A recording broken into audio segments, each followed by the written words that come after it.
अनलिमिटेडच्या सुरुवातीला बातमी आहे। विदर्भातील प्रचार संपताच देवेंद्र फडणवीसांनी मुंबईतल्या 4 मतदारसंघांचा आढावा घेतला। काल मध्यरात्रीपर्यंत सागर बंगल्यावरती बैठक पार पडली। दक्षिण मुंबईतील दोन्ही इच्छुक उमेदवारांसमोर फडणवीसांनी चर्चा केली।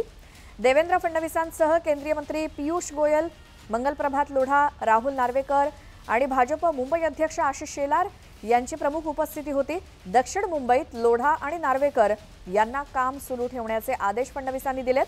त्यामुळे येत्या 2 दिवसात दक्षिण मुंबईचा तिढा देखील सुटण्याची शक्यता आहे। अधिक माहितीसाठी जाऊया, तुषार उपणवर आमचे प्रतिनिधी आपल्या सोबत आहेत। तुषार, दक्षिण मुंबईत महायुतीचा अर्थात भाजपकडून 2 नावे आहेत चर्चेत, तर कोण असेल उमेदवार?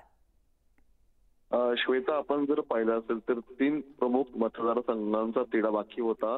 त्यापैकी रत्नागिरी आणि सिंधुदुर्गचा तिढा मिटलेला आहे। आता तिढा उरलेला आहे तो दक्षिण मुंबई आणि ठाणे लोकसभा मतदारसंघाचा।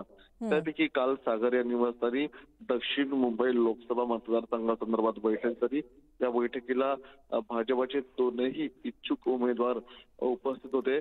देवेंद्र फडणवीस यांनी दोन्ही इच्छुक उमेदवारांना काम सुरू ठेवण्याचे आदेश दिलेले आहेत। या बैठकीला मुंबई भाजप अध्यक्ष आशिष शेलार आणि केंद्रीय मंत्री पीयूष गोयल उपस्थित होते। या बैठकीमध्ये स्पष्टपणे देवेंद्र फडणवीस यांनी आदेश दिलेले आहेत की तुम्ही काम सुरू ठेवा।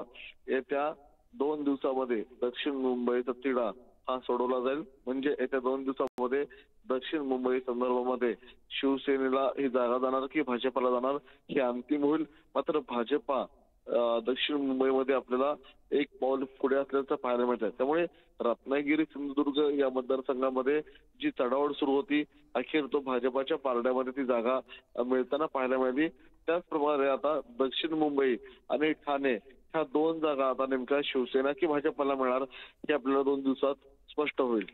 बरं तुषार, धन्यवाद या माहितीसाठी।